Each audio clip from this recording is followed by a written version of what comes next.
Mrs. Bobby O'Rourke answered the $16,000 question. She's back to tell us whether she'll take her 16 or leave it and try for $32,000 on her march to the $64,000 question.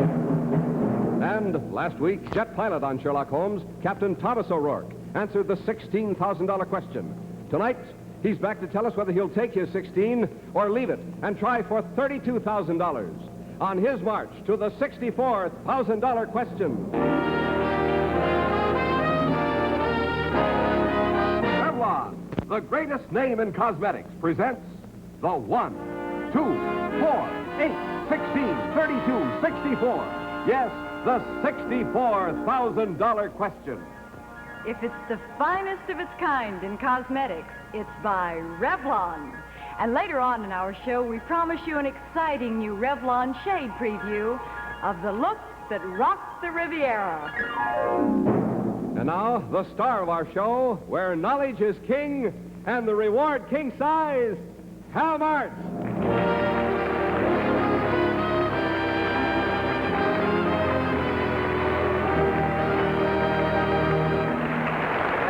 Good evening, everyone. It's a very exciting evening here that we anticipate. It's our first anniversary on the air. Glad that you could join us. But let's get the show started. Bill, who is Revlon's first guest? Well, Hal, our first guest is our first $64,000 winner, Captain Richard McCutcheon.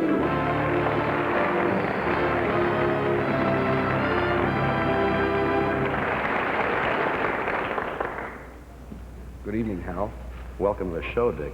Thank you, Hal. Before we begin, I think it's only fair to tell you that regardless of what happens, you go away here without a quarter tonight, okay? Okay. You win nothing tonight. All righty. Dick, you put on a little weight, haven't you? Yes, I have, Hal, and you have also, I think. Well, I'd like to believe that's not true, but if it is, I got married. What's your excuse? I've stayed off of quiz shows. Rich, do you want to explain why you happen to be here? Yes, Hal, I came up here to help you celebrate the program's first anniversary. Well, that's wonderful. I think it's very, very nice of you to do that. Did you whip up a cake for the occasion? No, I don't bake so well, but someone else did, and it's right over here. Come on out with this thing.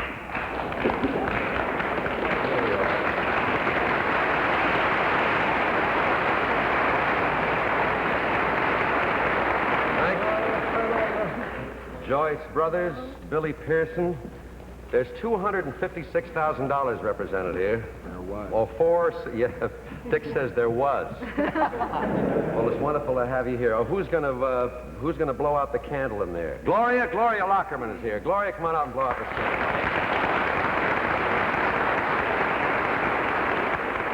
That's for later, honey. You can't. We're not gonna have that now. Okay. Can you make that? Good.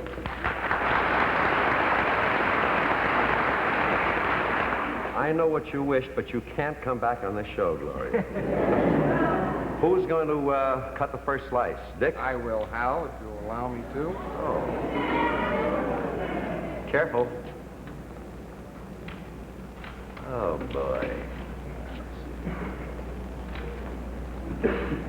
Put an H on that. I'll have that after the show. Don't take it out now, Dick. Okay?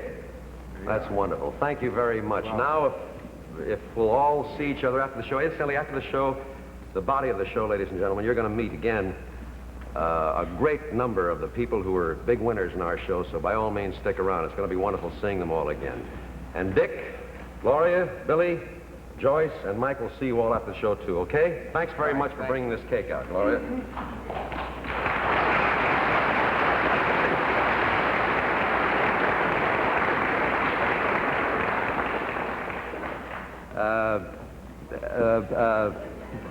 Bill, who is Revlon's next guest for real? Well, Hal, back for the fourth week on her climb to the $64,000 question is our Air Force wife from Fairborn, Ohio, whose category is Sherlock Holmes, Mrs. Bobby O'Rourke.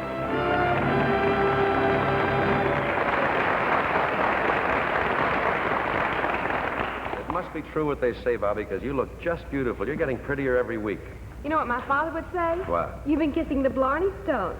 Tastes good. Tastes good. Bobby, how did you and your husband, Tom, develop such a tremendous interest in Sherlock Holmes, such a great knowledge of it? Well, I really don't know. I started reading Sherlock when I was about 10, and I think Tom started when he was about 12, and since we've been married, well, anything he wants to do, well, I want to do, too. Well, is that how you grew so close together? Your common interest in crime? Nothing quite that sinister, I hope. No, I think the thing that first interested me in Tom was the fact that he didn't pay the slightest bit of attention to me. Were you still wearing braces on your teeth or something? No, the typical Air Force tactics. Just act indifferent and never commit yourself. And the enemy will walk all over you.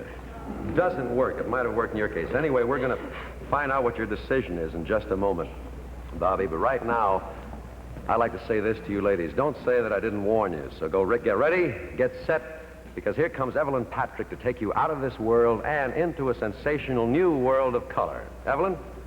Won't you come with me through this flowering orchard of beauty to welcome the exciting birth of a fabulous new color, a fantastic color like nothing ever known before. It's the lighter, brighter look in a lipstick and nail enamel that's pure allure for you. Revlon's Snow Peach. Snow peach, snow peach, snow peach. Snow Peach, the color, the girl. Both spirited right out of the Revlon ad in the current Vogue. Here's the look that rocked the Riviera. Snow Peach. A peach with a pink complexion cooling its blushes in the snow. As featured on the cover of Vogue, here's Snow Peach come to life.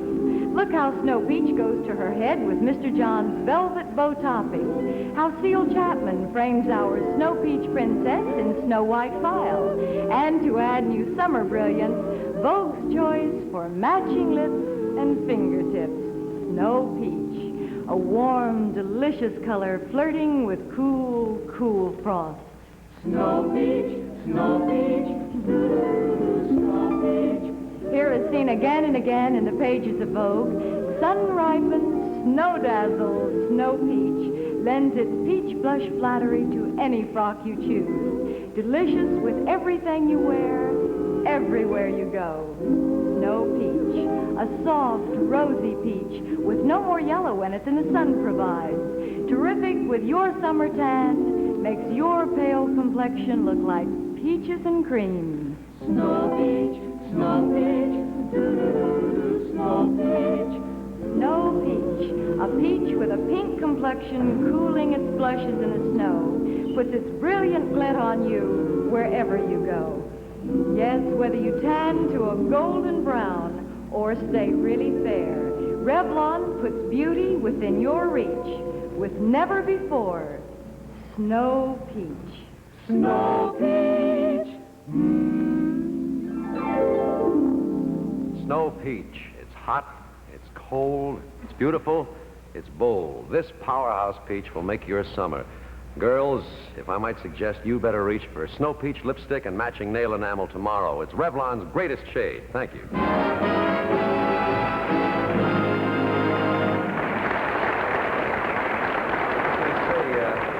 I'm kind of sorry that production, that wasn't a commercial. That was a Zeke Field musical comedy. It was beautiful, wasn't it? It should have been in color.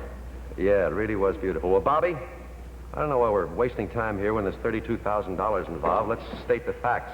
You now have $16,000, and you're going to tell us tonight whether you're going to take it or leave it and try it for $32,000. Have you arrived at a decision?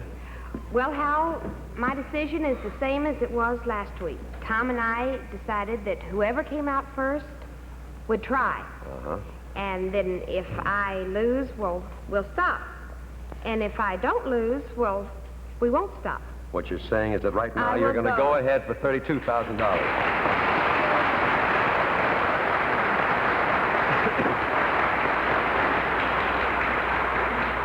Well, Bobby, if you're ready, so are we. Lynn, would you escort Bobby into the booth for the question, please?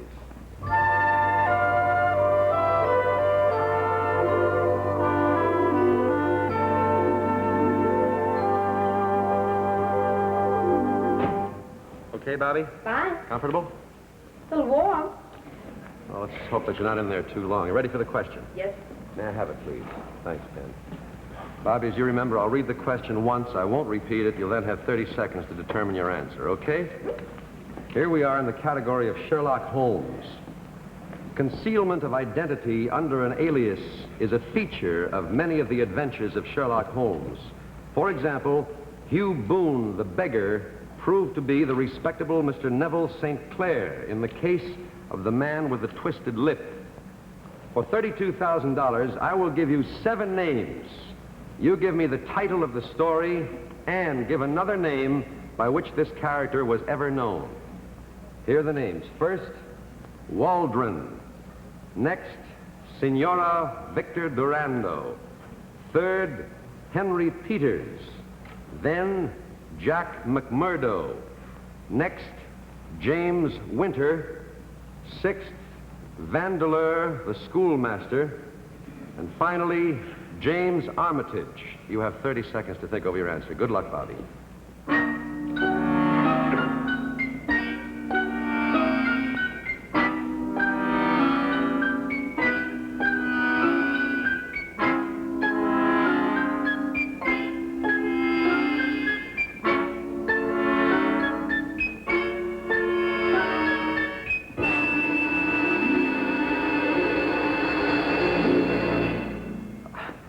That's a nice thing to see. You're a little confident. Okay, here we go. The first name and the title and another name by which this character was ever known. First, Waldron. Waldron was Roger Prescott in The Adventure of the Three Garrideb. That's correct.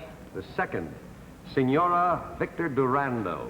Senora Victor Durando was alias Miss Burnett in The Adventure of the Wisteria Lodge. That's correct. Third, Henry Peters. Henry Peters was also known as Holy Peters and Dr. Schlesinger in The Disappearance of Lady Frances Carfax. That's correct. Fourth, Jack McMurdo. Jack McMurdo was known as John Douglas, and he was also known as Bertie Edwards in The Valley of Fear. That's correct. Next, James Winter. James Winter is alias Killer Evans, alias John Garrideb, alias Moorcroft in The Adventure of the Three Garrideb. That's correct. Sixth, Vandeleur, the schoolmaster. Vandeleur was John Stapleton, and he was also known as Roger Baskerville in The Hound of the Baskervilles. That's correct. One more, and finally now for $32,000. The name is James Armitage. James Armitage was J.P. Trevor in The Gloria Scott. That's correct for $32,000.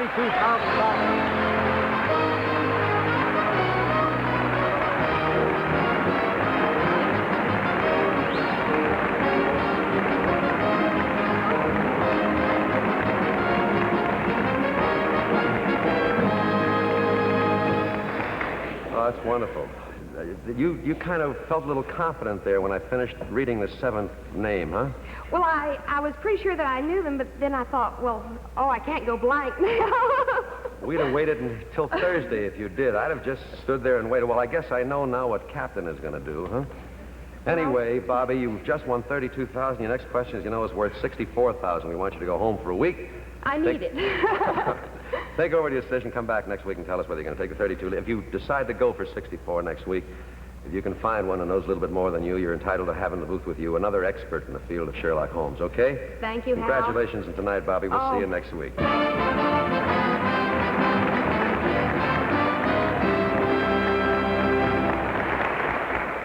Bill, as if I don't know, who is Revlon's next guest? Well, Hal, back for the third week on his climb at the $64,000 question is our jet pilot from Fairborn, Ohio, whose category is Sherlock Holmes, Captain Thomas O'Rourke. What do you think about your wife just winning $32,000? I'm a hog about that woman. What part of the country? Terrific. Is that a colloquialism of some part of the country? Well, if it is, I'm going to blame it on Texas. Well, that's good enough. Okay. Talking about, I'd like to get back to what Bobby was talking about before. Tell me more about this Air Force approach to girls. Hal, that's not an Air Force approach to girls. That's just a simple technique handed down from man to bachelor man. to bachelor. Bachelor to bachelor. No sweat. And this is what exactly is this basic concept of? Well, we never, it's the same deal that you probably use. We never commit ourselves until we're sure. Right? I imagine that's what I did, yeah. You know that's what you did. Well, how soon after you met Bobby did you commit yourself? Well, I was very sure the next day, so I committed myself then. Well, that's giving it enough time. Well, how did you manage to sweep a girl off her feet in 24 hours? Well, it wasn't very easy, Hal. I had to shoot about, I guess I had to shoot down about 23 Texans to get to her. But after that, it was no problem. Sheriff, here's your man. 23 Texans you had to knock out. Well, that's what... Tom, we're going to get to your decision in just a moment. But right now, here's a question I have for you ladies. What will they think of next? Here's Evelyn Patrick to tell you about a combination they did think of next. Snow Peach and Futurama. Yes, girls, for color that puts a new light on your lips that is pure allure, you'll want Revlon shade of Snow Peach lipstick. And of course, you'll want it in a glamorous Futurama like this. The engraved white enamel case is just perfect for any fashion and bound to give you that feeling of elegance every woman wants. With Futurama within easy reach, you're at your best. But the marvelous part about this stunning Futurama is it looks expensive, but it's not. And remember, with Futurama, you're getting a permanent case because all you need ever buy again is a Revlon refill that clicks in and out as easily as this. That means a saving of 35 cents on every single lipstick you buy. So girls, when you say the light, bright shade that's bound to give you a look of summer brilliance, say Snow Peach in a Futurama. That's right, girls. Give yourself a gift of a Snow Peach and a Futurama tomorrow. And folks, remember, Futurama is the perfect gift for graduations, bridesmaids, birthdays, and anniversary. Really nearly anything. Thank you. Try it.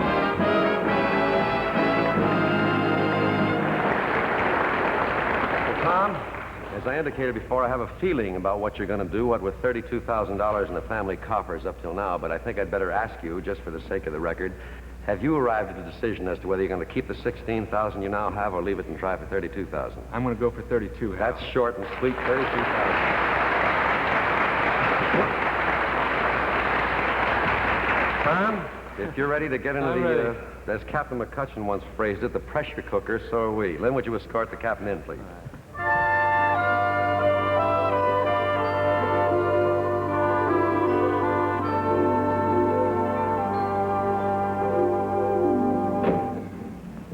You okay, Tom? Yes, sir, I am, and Captain McCutcheon was right. It's no pressure. Okay. May I have a question, please? I'll ask the question once as you remember, Tom, and I won't repeat it. You'll then have 30 seconds to think it over. Is this... Oh, well, $32,000. Concealment of identity under an alias is a feature of many of the adventures of Sherlock Holmes.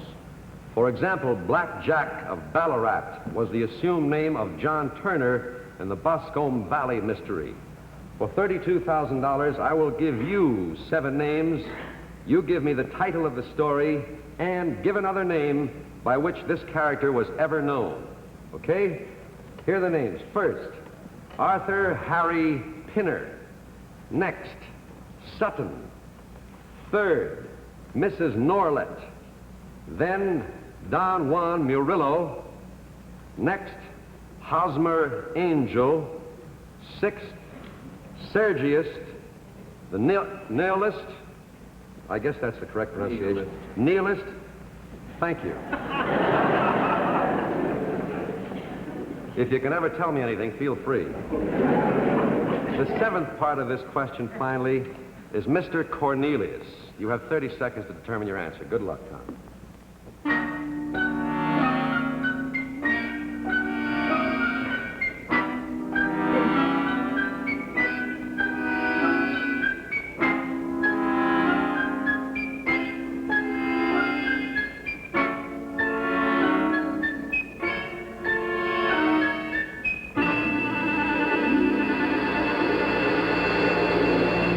Okay, Tom, I want the title of the story and another name by which this character was ever known. First, Arthur Harry Pinner.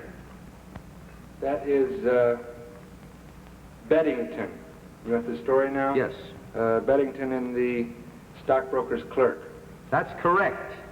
Next, Sutton. Sutton is Blessington in the Adventure of the Resident Patient. That's correct. Third, Mrs. Norlett. Mrs. Norlett is Carrie Evans in Adventure of Shuscombe Place. That's correct. Fourth, Don Juan Murillo. Don Juan Murillo is the Tiger San Pedro, alias Henderson, and later on in the story they call him the Marquis of Montalva.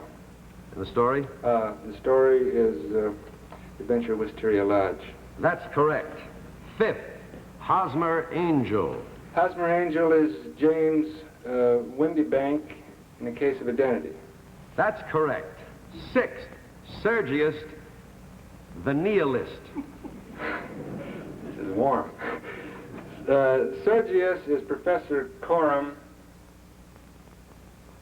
in the Golden Pince Nez.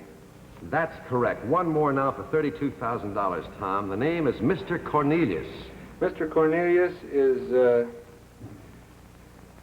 Jonas Oldacre in The Adventure of the Norwood Builder. You're right for $32,000.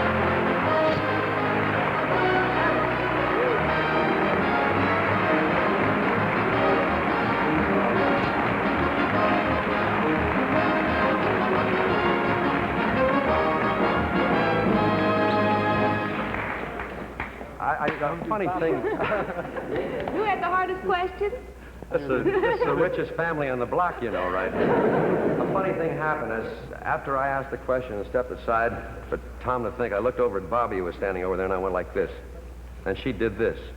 You better have known it. It's a pretty wonderful feeling so far, okay? Yeah, if you have nothing better to do, can you be back next week and tell us if you'll take the $32,000 or leave it and try for 64? We will have nothing better to do. Okay, Tom, thank you. Congratulations. We'll see you next week.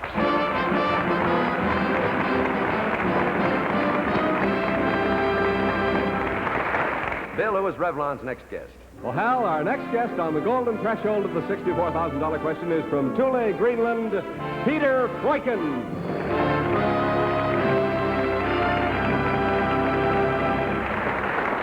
Good evening, Peter. Good Welcome evening, back good to the evening. show. Good evening. You're looking very chipper tonight. Yes, a little warm. It is a little warm here, isn't it? Peter, do you mind if I make a personal observation about you? Oh, no, go ahead. Well, with your beard and the salty air about you, did anyone ever tell you resembled Captain Ahab and Moby Dick? No, sir. But by the way, I heard they made a movie of it, and Gregory Peck is playing it. It's very flattering. I'm very comfortable. Well, I meant Thank it you. that way. Thank I you. meant it Thank you. that That's way. all right. That's fine. Under the beard, I imagine you do look a little like Gregory Peck. You're both tall. Well, Have you ever gone whale hunting, Peter? But that's my trade. Sure I have, yes. Yeah. But not like the Captain Ahab did. I'm just whaling up in Greenland, and we don't go for sperm whales there. We just go for right whales, blue whales, narrow whales, and white whales, and the kind that's up there, you see. Well, how do you go about hunting a whale? Well, you see, the modern ways of whaling is to have a gun in the bow on the boat, but I'm going the old way, you know, using the hand harpoon. I was just And- about to ask you how you do it. You do it all. Yes, with your hand, you have the line on this side, you know, and Yeah. throw it out there and hit the whale. What does the whale do? He goes down to the bottom and stay there for an hour or two if he can, and he's scared, you know. I imagine he is a little scared, yeah. Yes. Well, then, does he ever come up? Sure, he has to go up and get air again, and then he get the second harpoon. You hit him again when he comes up? Yes, huh? he's pretty sick, you know, when he's been down there for a long time. And then he get the third harpoon, and we keep on until we get him. You can keep him. You're entitled to it, after all. How many whales do you think you harpooned in your life? Well, 20, 30, I don't count them, you know. We just cut them up and get the blubber. Well, that's a lot of blubber, 30 whales. Sure. Yeah, Okay. it is. Well, Peter, let's get Yeah. on with the game because Okay, I'm sure you're yes. interested in winning a little money here. Last I week am. we ran out of time just after you answered the $512 question. Now it's time to step over to the area of Mr. Fike and answer the $1,000 question. Yes, Okay? I'm- Would you follow me, Peter, please?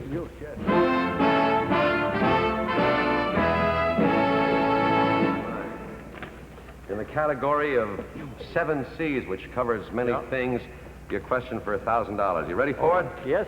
Here we go. This question is on maritime geography, Peter. For $1,000, what islands owned by the United States are the preserve and breeding ground for the largest herds of fur seals? Oh, that's the Pueblo Islands up at close to Alaska. You're right. Just the $1,000. could have told me they were in Wyoming. It wouldn't have made any difference. Your next question's worth $2,000. Do you feel like Good. going for it? Sure, sure. All right, Peter, here it is. $2,000 question deals with oceanography and wind flow. Okay. For $2,000, tell me first, in what direction does the upper current flow through the Strait of Gibraltar? Second, in what direction does the monsoon blow from April to October? First, in what direction does the upper current flow through the Strait of The Gibraltar? upper current from blue flow to the east from Atlantic Sea in the middle. That's correct. Mediterranean. Second, in what direction does the monsoon blow from April to October? From April to October, it blows from southwest to northeast. That's correct for $2,000. With each question, Peter's getting a little wider smile. Your next question's worth $4,000. Fine, go on. All right, for $4,000. I'm sorry, it takes a little time to get them out of the envelope. All right, $4,000. Your question is on exploring. For $4,000, tell me these three things. First, what Portuguese navigator discovered the sea route to India and later died while Viceroy of India at Cochin? Next, well, let's take that if you want to answer that.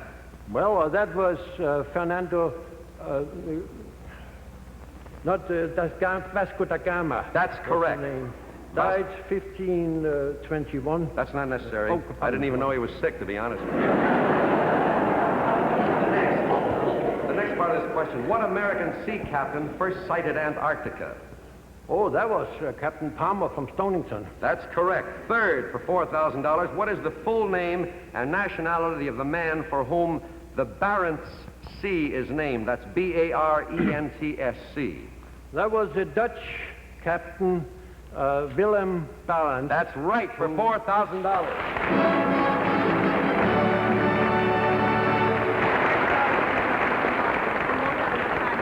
And complete the next procedure. Okay, Well, that's then. all right, fine. You thank just picked up $4,000. You're having a lot of fun? Peter, Sure, thanks for being sure. with us. We'll see you next week, okay? Good night, Peter.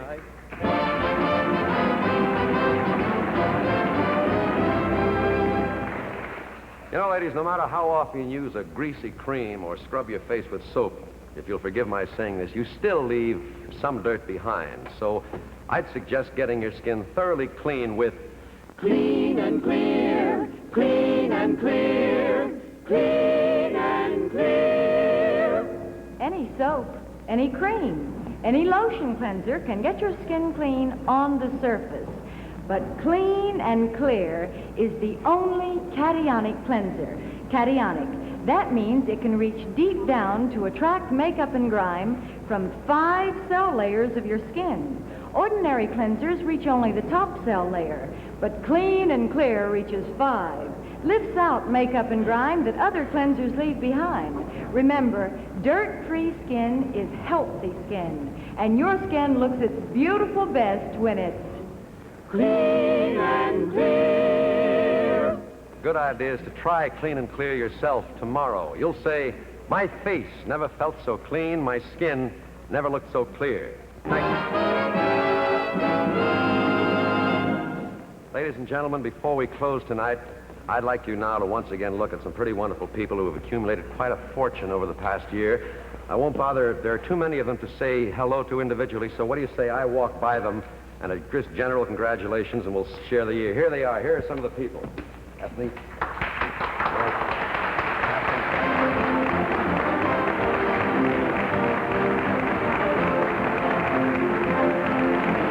Transportation is arranged by American Airlines, who will fly contestants in luxurious comfort aboard DC-7 flagships.